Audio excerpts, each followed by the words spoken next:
ನನ್ನ ಮುದ್ದು ಪುಟಾಣಿ ಅನಿರುದ್ಧನ ಮೊದಲನೇ ಹುಟ್ಟಿದ ಹಬ್ಬ ನೆನ್ನೆ ದಿನಾನೇ ಡೆಕೋರೇಷನ್ಸ್ ಎಲ್ಲ ಹೇಗಿತ್ತು ಅಂತ ನೋಡಿದ್ರಿ ಅಲ್ಲ. ಮನೇಲಿ ಸರಳವಾಗಿ ನಮ್ಮ ಕ್ಲೋಸ್ ಫ್ಯಾಮಿಲಿ ಮೆಂಬರ್ಸ್ ಜೊತೆ ಅನಿರುದ್ಧನ ಹುಟ್ಟಿದ ಹಬ್ಬನ ಆಚರಿಸಿದ್ದು ಈ ವರ್ಷ. ಎಲ್ಲ ತಂದೆ ತಾಯಂದ್ರಿಗೂ ಅವ್ರ ಮಕ್ಕಳ ಮೊದಲನೇ ಹುಟ್ಟಿದ ಹಬ್ಬ ತುಂಬ ಸ್ಪೆಷಲ್ ಅಂತ ಅನಿಸುತ್ತೆ. ಚೆನ್ನಾಗಿ ಆಚರಿಸ್ಬೇಕು ಅಂತ ಆಸೆ ಎಲ್ಲನೂ ಇರುತ್ತೆ. ನಮಗೂ ಸಹ ಹಾಗೇನೆ ನಮ್ಮ ಮನಸ್ಸಿಗೆ ಸಂತೋಷ ಆಗೋ ಹಾಗೆ ನಮ್ಮ ಕುಟುಂಬದವರು ನಮಗೆ ಶುಭ ಹಾರೈಸೋರ ಜೊತೆ ನಮ್ಮ ಅನಿರುದ್ಧನ ಮೊದಲನೇ ಹುಟ್ಟಿದಬ್ಬ ಆಚರಿಸಿದ್ದು.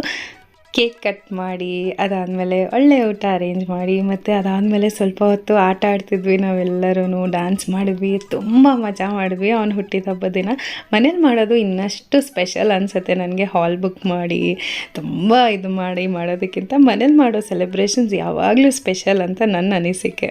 ಗಂಡನ ಬರ್ಡೇ ದಿನ ಏನೆಲ್ಲ ಮಾಡಿದ್ವಿ ಇಡೀ ದಿನ ಅನ್ನೋದು ವೀಡಿಯೋನ ಲಾಂಗ್ ವೀಡಿಯೋ ಆಗಿ ಇವತ್ತು ಅಪ್ಲೋಡ್ ಮಾಡಿದ್ದೀನಿ. ಇಂಟ್ರೆಸ್ಟ್ ಇದ್ದರೆ ಮತ್ತು ಟೈಮ್ ಇದ್ದರೆ ಒಂದ್ಸಲಿ ನೋಡಿ ಆಯಿತು.